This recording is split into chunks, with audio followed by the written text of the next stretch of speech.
त्याने जगाची परिस्थिती, देशाची परिस्थिती आणि राज्याच्या आर्थिक परिस्थितीबद्दल मी सातत्याने बोलत आले.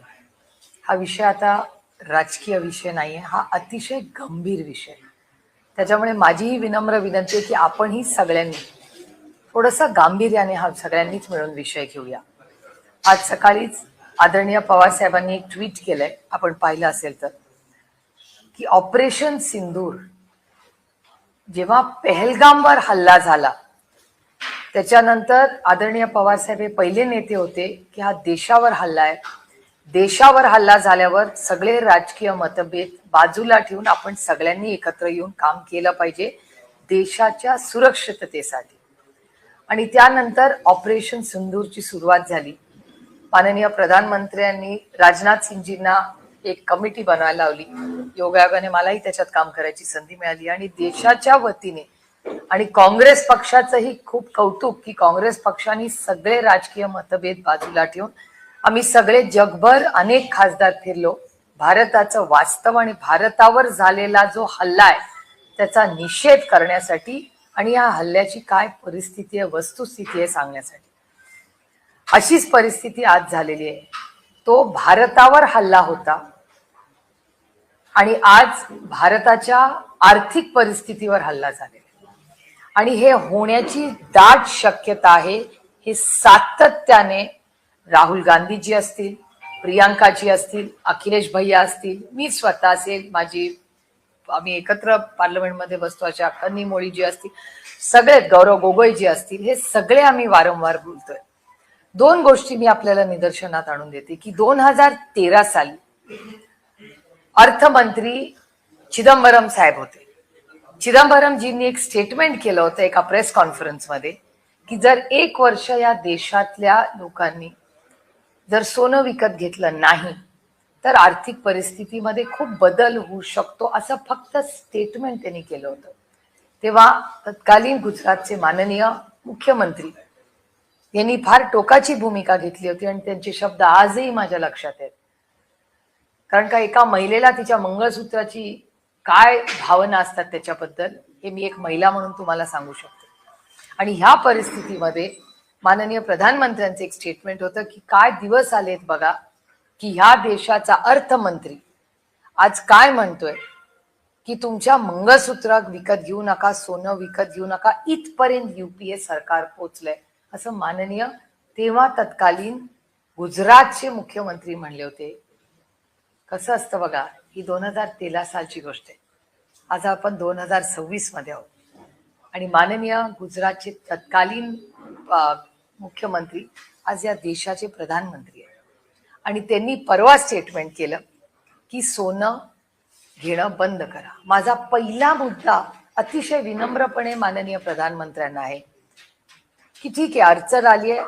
जसं ऑपरेशन सिंदूरच्या वेळेस आम्ही भारतावर हल्ला झाला म्हणून तुमच्या बरोबर उभे आहोत, जसं आदरणीय पवार साहेबांनी सुचवलंय की आर्थिक परिस्थिती जर अतिशय गंभीर असेल तर एक ऑल पार्टी मीटिंग, आमची एकच विनंती आहे की माननीय प्रधानमंत्र्यांच्या उपस्थितीत घ्यावी. या देशामध्ये खूप मोठे अर्थशास्त्रज्ञ आहेत, त्यांचंही मार्गदर्शन घेऊया आणि जगात आणि देशात आणि राज्यात आज जी आर्थिक परिस्थिती आहे त्याच्यासाठी सगळे मिळून देश वाचवण्यासाठी आणि स्थिरता राहण्यासाठी एकत्र काम करूया. ज्या भागातून महाराष्ट्रातून खूप मोठा भाग आहे, सांगली असेल, आटपाडी असेल, त्या भागात इथलं कोणी असेल तर तुम्हाला माहिती असेल की सोन्याचं काम करणारे केरळा आणि महाराष्ट्रातले असंख्य कारीगर ही काम करतात. सोन्याची दुकानं असतील, तिथे काम करणारे सगळे लोक असतील, त्या बिल्डिंगचं भाड्यापासून सुरुवात आहे. आता मला सांगा, 1 वर्ष जर कोणीही सोन्याच्या दुकानात गेलं नाही, सोन्याची खरेदी केली नाही तर या करोडो लोकांनी काय करायचं. दुसरा मुद्दा की खर्च कमी करा. आजच मी एक शपथविधी तुमच्या सगळ्या चॅनलवर पाहिला आणि एका चॅनलनी तर 500 गाड्या मोजून दाखवल्या. जर एकीकडे माननीय प्रधानमंत्री म्हणतायत की पेट्रोल डिझेल कमी वापरा, आपण सगळे मिळून त्यांनी एक आव्हान केलं, आम्ही त्या आव्हानाला साथ द्यायला तयार आहोत पूर्णपणे. पहिला देश, मग राज्य, मग पक्ष आणि मग कुटुंब. तर देशासाठी जसं पेहलगामच्या हल्ल्यानंतर आम्ही एकवटलो होतो देशाच्या हितासाठी, ती ही वेळ आहे. आणि हे गेले 1 वर्ष सातत्याने आम्ही म्हणतोय की आर्थिक परिस्थिती फार गंभीर्याने तुम्ही घेणं गरजेचं आहे. तेलाबद्दल म्हणले, पेट्रोल डिझेल, मग काय अडचण आहे. आज माझ्याकडे योगायोगाने एक ट्विट आला होता, खरं खोटं मला माहिती नाही, केंद्र सरकारच उत्तर देऊ शकेल.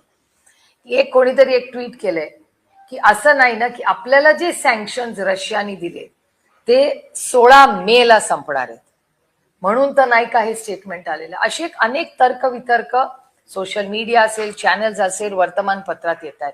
त्याच्यामुळे आज माझी विनम्रपणे भारताच्या प्रधानमंत्र्यांना विनंती आहे की तुम्ही 3-4 गोष्टी बोललेल्या आहेत. प्रचंड अस्वस्थता लोकांमध्ये त्याच्यामुळे झाले, लोक पॅनिक झाले कारण का देशाचे प्रधानमंत्री बोलले. त्याच्यामुळे एक भीतीची भावना लोकांमध्ये आलेली आहे. त्याच्यामुळे आपण एक ऑल पार्टी मीटिंग सगळ्याच पक्षांना लोकून आपण जसं पेहलगामच्या हल्ल्यानंतर एकत्र झालो होतं ती पुन्हा ही वेळ आलेली आहे. आमची सहकार्याची भूमिका कालही होती, आजही आहे आणि उद्याही राहील. याचं कारण असं, आम्हाला ह्याच्यात राजकारण आणायचं नाही कारण का देश अडचणीत. त्याच्यामुळे हा विषय थोडासा कधीतरी राजकारण ठेवून सत्ताधाऱ्यांनी ह्याच्यातून चर्चा करावी आणि मार्ग निघतात. संघर्ष आपण सगळ्यांनी केलाय. कोविडच्या काळात आपण सगळे एका व्हायरसच्या विरोधात एकवटून लढलो, तर मी आर्थिक परिस्थितीतही लढू, पण त्याच्यासाठी या भारताला सत्य कळलं पाहिजे. प्रत्येक भारतीयाला काय परिस्थिती आहे ही कळली पाहिजे, एवढीच आमची अपेक्षा. पण नाना पटोले म्हणतात की मोदी देश सांभाळण्यामध्ये अपयशी ठरले तर त्यांनी आता राजीनामा द्यावा.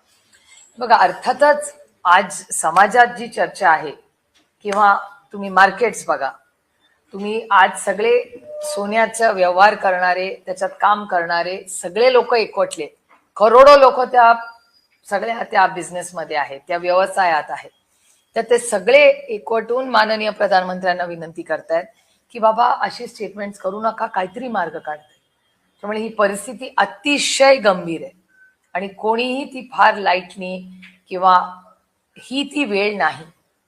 ही वेळ देशाची अर्थव्यवस्था जागेवर नीट आणणं आणि पुढचे काही महिने जोपर्यंत या युद्धामध्ये आपल्याला नक्की काय जगामध्ये चाललंय त्याच्यातून काही मार्ग निघत नाही तोपर्यंत ह्या सगळ्या गोष्टी फार गांभीर्याने आपल्याला सगळ्यांना घ्याव्या लागणार.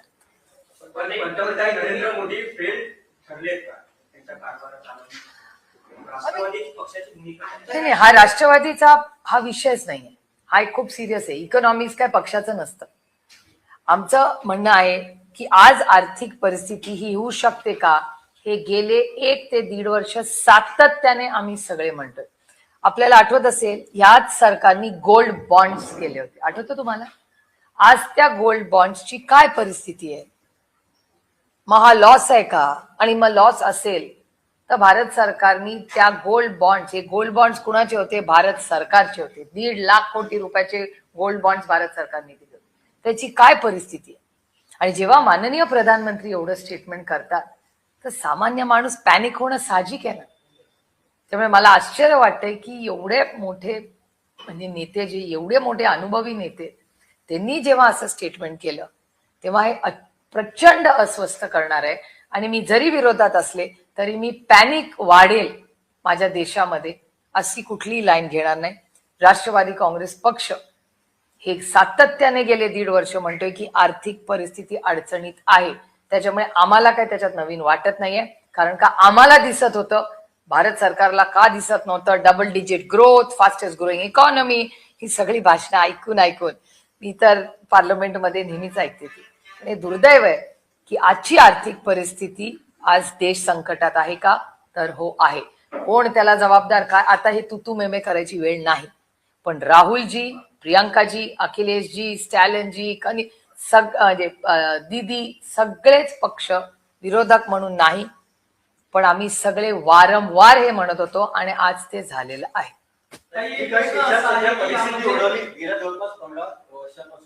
भाजपचं सरकार आहे आणि आता ही परिस्थिती देशावर उडवली आहे, तर पर्यायाने भाजपचं सरकार, मोदी हे जबाबदार नाही, काय त्यांनी वेळेस पावलं उचलली नाही.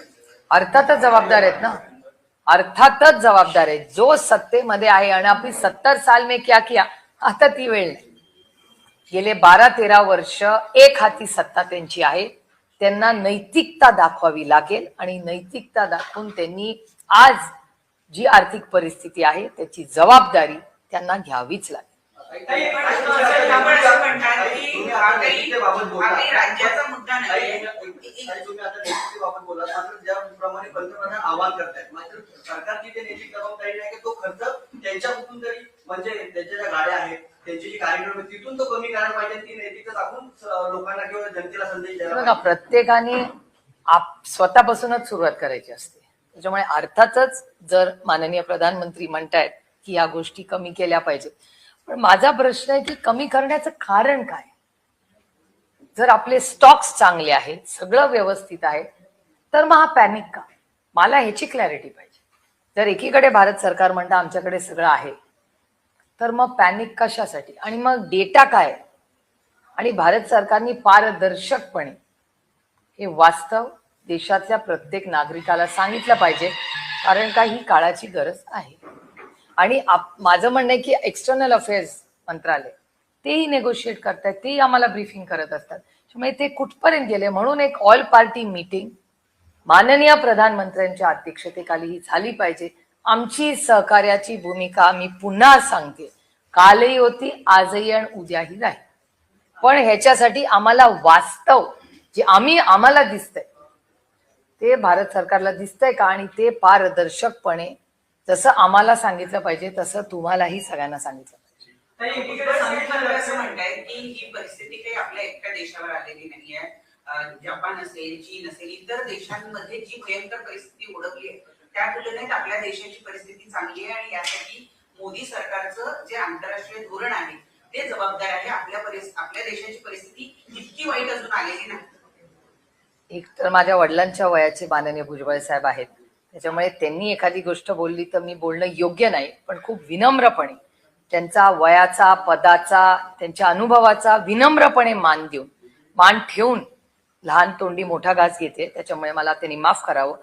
पण हे करत असताना आजची काय परिस्थिती, आता तुम्ही चायनाशी कम्पेअर करताय, त्यांचे स्टॉक्स आणि आपल्या स्टॉक्समध्ये किती अंतर आहे हे मी नाही, हे भारत सरकारनेच जगाला सांगितलंय. त्याच्यामुळे मी काही वेगळं सांगण्याची गरज नाही.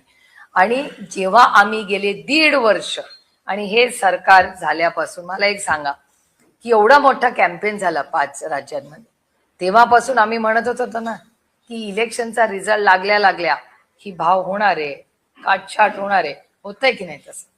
त्याच्यामुळे कदाचित आदरणीय माननीय भुजबळ साहेबांना केंद्र सरकार किंवा पेट्रोलियम मंत्रालय किंवा आज डॉलरची काय परिस्थिती आहे, आपला रुपी डॉलरचं काय, कदाचित भारत सरकारची नोट कदाचित त्यांच्यापर्यंत पोहोचली नसेल जी आमच्या खासदारांपर्यंत पोहोचलेली आहे. आणि आज भारताची आर्थिक परिस्थिती चांगली नाही, हे वास्तव.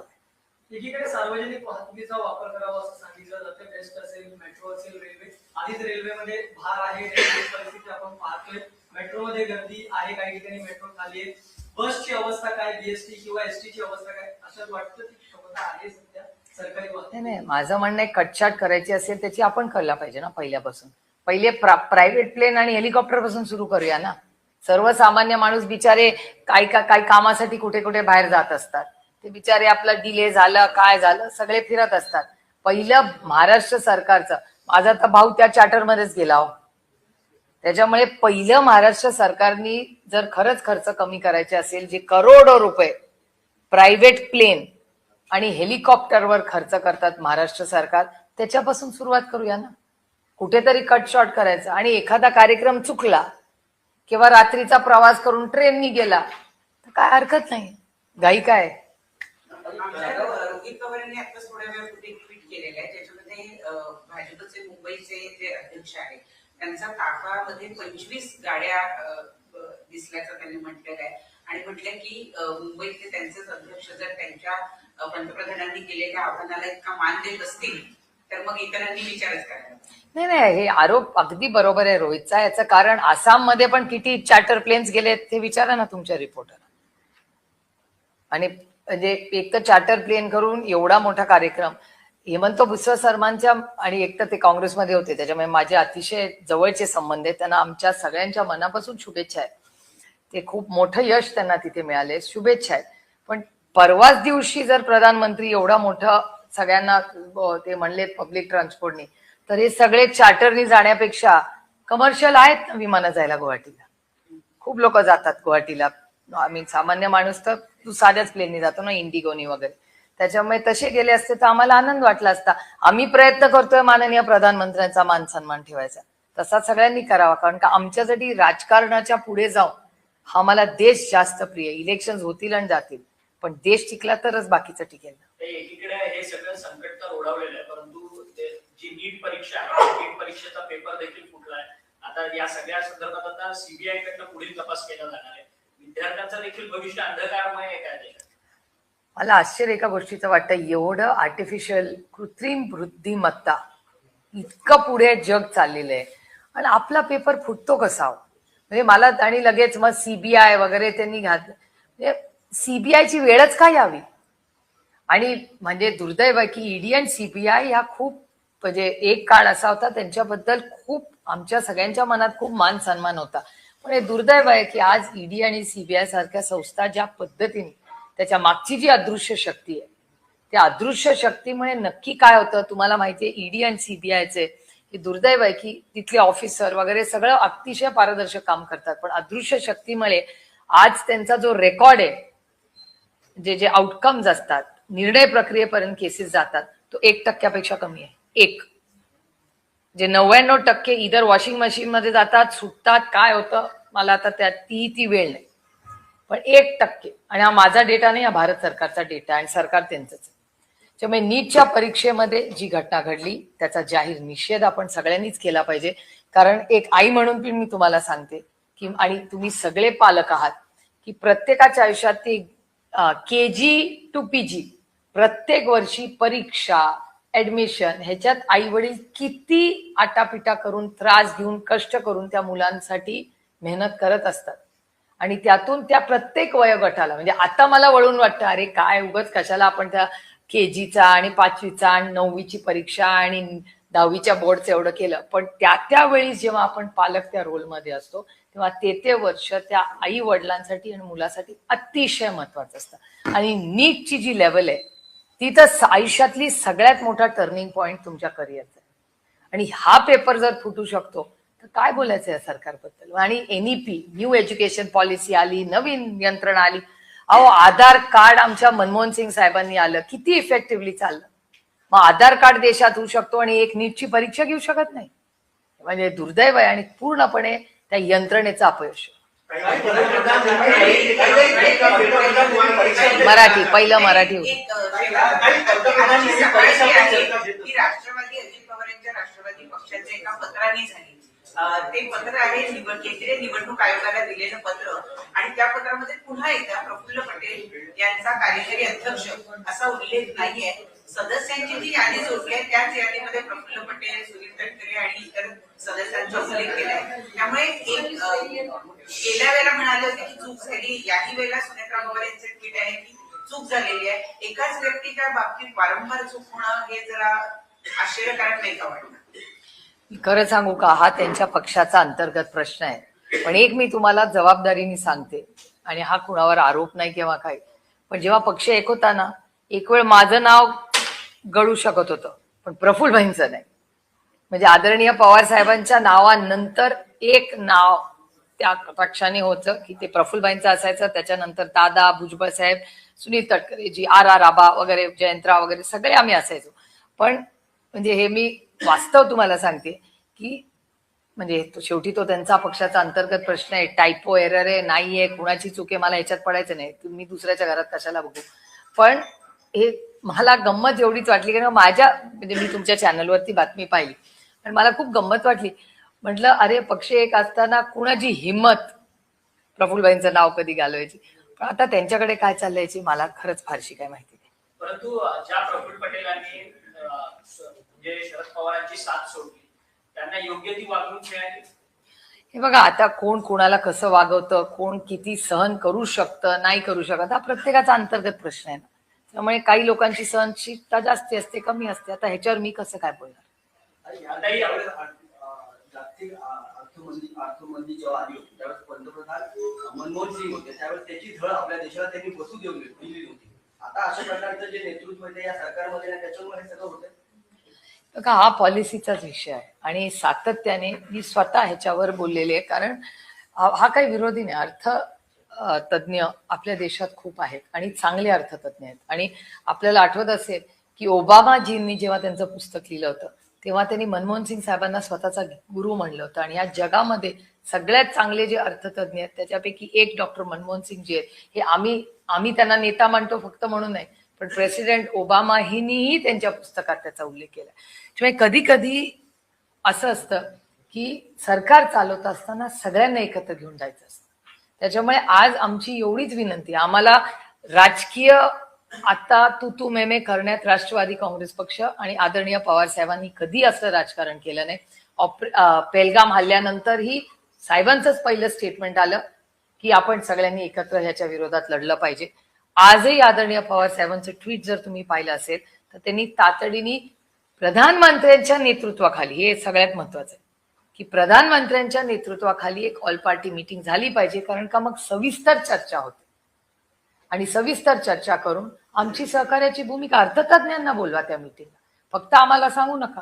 अर्थतज्ञांची मदत घ्या. खूप या देशात टॅलेंटची कमतरता नाहीये आणि मार्ग काढायचा असेल तर सगळे मिळून काढू शकतो.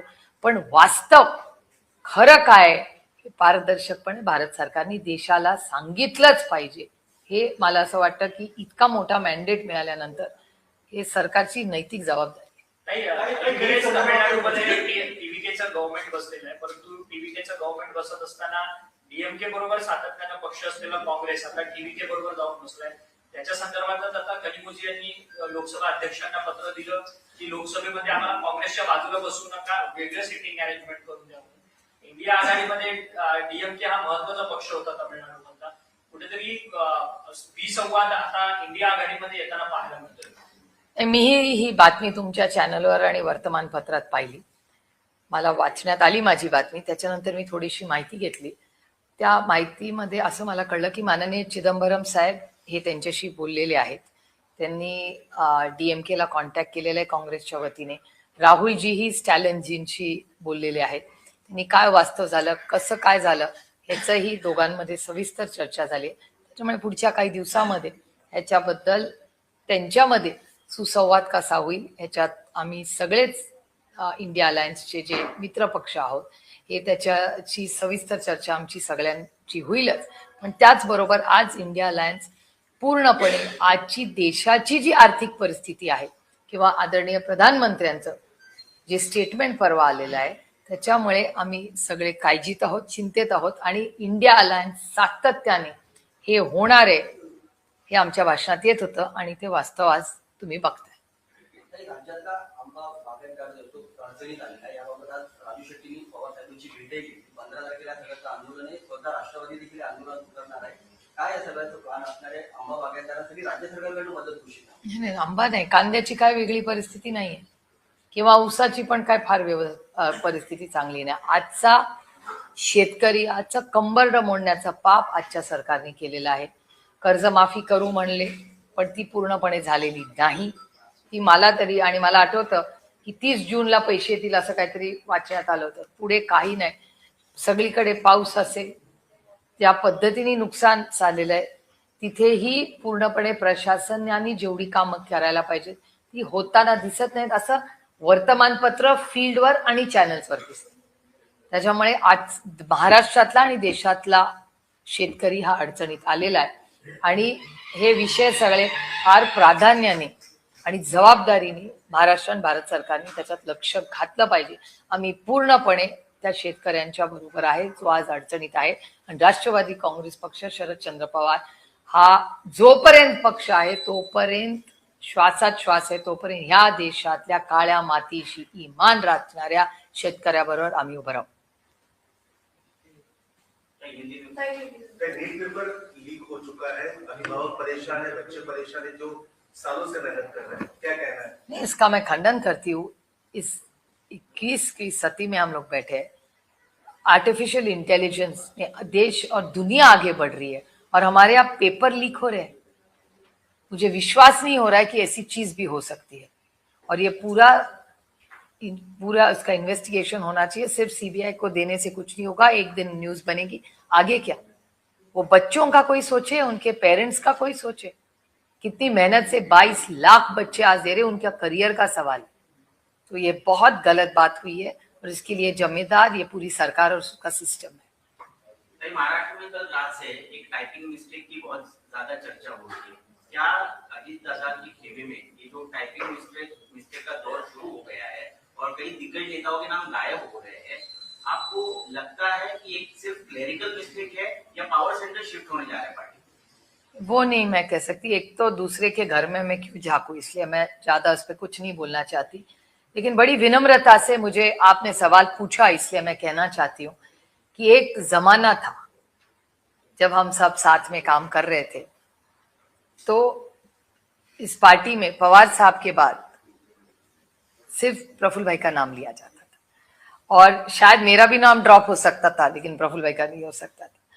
तो एक फैमिली की तरह सब क्या मान सम्मान रख के पार्टी चलती थी।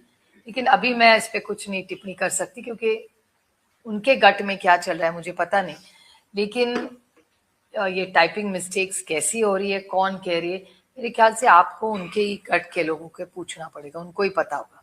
दूसरी एक महत्वपूर्ण बात, पार्थ पवार हो या जय पवार हो या फिर सुबोध मोहिते, ये जो नई पीढ़ी के नाम आगे आ रहे हैं, सुबोध मोहिते जी काफी एक्सपीरियंस्ड है, मतलब ये दो नाम जो उनका बहुत बड़ा अनुभव रहा है। आपके परिवार से भी है, आपको लगता है कि कहीं ना कहीं अब दिग्गज नेताओं को वैक्सीन लेने का टाइम आ गया है? देखिए नहीं, हर एक को पार्टी कैसी चलानी है उनका अंतर्गत मामला है। अगर उनको एक जनरेशन शिफ्ट करना होगा तो अभी वो उनकी इच्छा ना, हर एक अपना गट कैसे चलाए या ना चलाए वो उनका एक इश्यू होता है ना। और उनको अगर लग रहा होगा कि नहीं भैया हमें एक जनरेशनल शिफ्ट करना है तो कर सकते हैं ना, अभी गट तो उनका है। अभी पार्टी में पावर प्ले भी चल रहा है, कहीं पार्थ पवार इनको कोई ओवर पावर कर रहा है, इस तरह की जो चर्चाएं हो रही थी, क्या उसका ये नतीजा माना जा रहा है? नहीं, मैं नहीं इस पे कुछ सकती क्योंकि मुझे इस मामले में मुझे कुछ पता नहीं है उसके बारे में, और दूसरे के घर में क्यों झांकू मैं। इस तरीके से एक अपील की जाती है प्रधानमंत्री द्वारा, उसके बाद पैनिक मोड में लोग दिखाई दे रहे हैं, सोना तक खरीदने को ना कहा गया है। और आपने भी उदाहरण दिया कि 2013 में उस समय ऐसा कहा गया था, तो तत्कालीन हमारे प्रधानमंत्री थे जिन्होंने ऑब्जेक्ट किया था और पार्टी मीटिंग की भी मांग कर रही थी। आप अगर देखिए, मुझे याद है कि 2013 में चिदम्बरम साहब जिस देश के वित्त मंत्री थे और उन्होंने एक स्टेटमेंट एक प्रेस कॉन्फ्रेंस में किया था कि अगर, उन्होंने कहा नहीं मत खरीदिए, सिर्फ उन्होंने कहा था कि अगर हम 1 साल सोना ना खरीदे इस देश में तो बहुत चलान के लिए मदद हो सकती है, ऐसा चिदम्बरम जी ने एक प्रेस कॉन्फ्रेंस में कहा था। और माननीय प्रधानमंत्री जी तब गुजरात के मुख्यमंत्री थे और उन्होंने कहा था एक स्टेटमेंट कि आप देखिए कांग्रेस की सरकार, ये यूपीए क्या कर रही है, आपके मंगलसूत्र तक पहुंच गई है। एक महिला के लिए उसका मंगलसूत्र की कीमत आप क्या जानते, वो महिला जानती है उसके लिए वो क्या मायने रखता है। और ये परिस्थिति में आज 13 साल के बाद जब देश के प्रधानमंत्री का स्टेटमेंट आया, मुझे भी आश्चर्य लगा क्योंकि मोदी जी ऐसे हल्के में स्टेटमेंट नहीं करते, वो बहुत सोच समझ के बड़े वरिष्ठ नेता है और देश के प्रधानमंत्री रहे, 12 साल हो गए उनको। तो मुझे भी आश्चर्य लगा क्योंकि आपको पता है कि महाराष्ट्र में बहुत सारे, और देश में बहुत सारे कारीगर है, दुकानदार है और सिर्फ एक करोड़ों लोग इस व्यवसाय में, उनकी रोटी सब्जी उस पर चलती है। तो ऐसा इतना बड़ा स्टेटमेंट आने के बाद पैनिक हो गया मार्केट में। आपको याद होगा कई साल पहले कि भारत सरकार ने एक गोल्ड बॉन्ड्स लाए थे। वो गोल्ड बॉन्ड्स की परिस्थिति क्या था, वो कि गोल्ड बॉन्ड्स में इन्वेस्ट करें और जब भी चाहिए पैसे मिलेंगे आपको, एक सिक्योरिटी की तरफ। और हर घर में हमेशा कहा जाता है कि 2 पैसे अगर बचाने हो तो सोना लो या चांदी लो, और दोनों रखो, तो कभी भी दिक्कत आ जाए तो सोना चांदी बेच के हम लोग वो टाइम निकाल देंगे, दिक्कत से हम निकल सकते। ऐसे एक वक्त ऐसे था कि अच्छी कंपनियां भारत सरकार बेच रही थी, जिसको हम अंग्रेजी में कहावत है, never sell your family silver. तो जो प्रॉफिट मेकिंग कंपनीज है उनको बेचने का एक प्रोग्राम भारत सरकार ने शुरू किया था। और उसके बाद आज प्रधानमंत्री क्यों कह रहे कि सोना मत खरीदिए, तो बहुत एक डर का माहौल भारत में हो रहा है और लोग पैनिक मोड में है कि क्या हो रहा है। एकदम से प्रधानमंत्री कह रहे हैं कि पेट्रोल डीजल का आप कम उपयोग करिए। वो एक बहुत बड़ी बात है, क्योंकि इतने दिन सब इलेक्शन का माहौल अनेक राज्यों में चल रहा था। आज भी सुबह आप ही के चैनल पे मैंने देखा, बड़ी टीका टिप्पणी हो रही थी उसके ऊपर कि आसाम के ओथ सेरेमनी में बड़े सारे प्राइवेट प्लेन्स और चार्टर्स गए हुए हैं, 500 गाड़ियों का इतना बड़ा प्रोग्राम हो रहा है वहाँ। मुंबई में भी रोहित पवार जी ने ट्वीट किया है कि 25 गाड़ियां कोई लेके कोई वो नाला देखने कोई जा रहा है। ऐसी अगर प्रधानमंत्री अगर एक चीज कहे तो हम सब ने उसके बारे में बहुत सोच विचार करना चाहिए, क्योंकि ये ऐसे होगा और ऐसे हो सकता है।